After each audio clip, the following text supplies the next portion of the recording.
रैदास जी बैठ गए, बीच में ठाकुर जी रख दिए, दूसरी तरफ ब्राह्मण बैठ गए। तो रैदास जी ने कहा ठाकुर जी किसकी गोद में आएंगे, मंत्र पढ़ो। ब्राह्मणों ने इतने वेद के मंत्र पढ़े, इतने वेद मंत्र पढ़े, भगवान सिंहासन से नहीं उठे। अब रैदास की बारी आई, तुम बुलाओ भगवान को। तो रैदास ने कोई मंत्र नहीं पढ़ा, रैदास बाबा गाने लगे, अब कैसे छूटे नाम रट लागी। और देखते ही देखते गंगा जी से सालग्राम भगवान प्रकट होकर के रैदास जी की गोद में आ गए।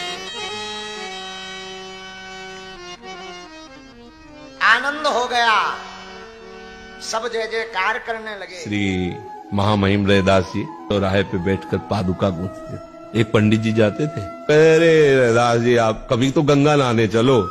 तो कहते हमारे पास समय नहीं गंगा स्नान करने का। हम तो जा नहीं पा रहे, आप रोज गंगा स्नान करने जाते हो।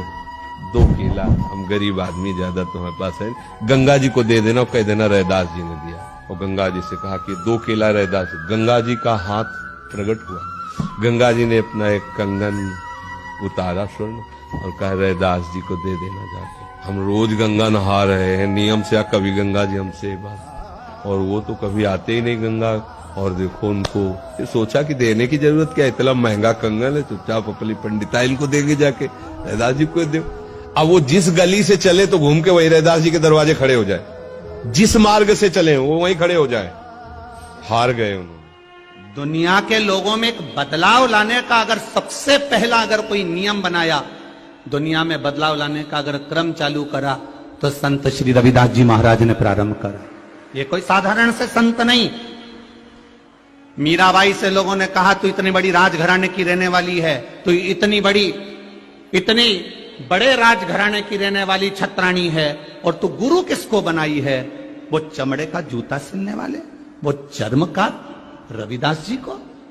मीराबाई ने कहा जात न पूछो साधु की, पूछ लीजिए ज्ञान, और मोल करो तलवार का, पड़ी रहन दो।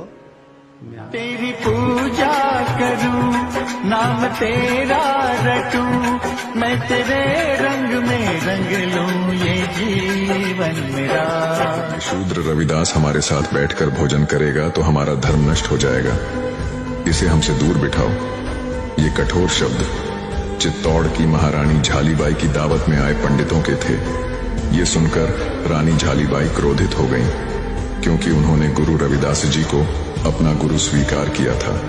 तब गुरु रविदास जी ने रानी झालीबाई से कहा, मैं दूसरी जगह बैठ जाता हूँ, क्योंकि हर जगह परमात्मा विराजमान है, तो क्या छोटा क्या बड़ा। और वे उठकर पंडितों से दूर बैठ गए। तब पंडितों ने देखा कि हर पंडित के बगल में गुरु रविदास जी बैठे हैं। ये देखकर वे घबरा गए और उन्होंने गुरु रविदास जी से क्षमा मांगी।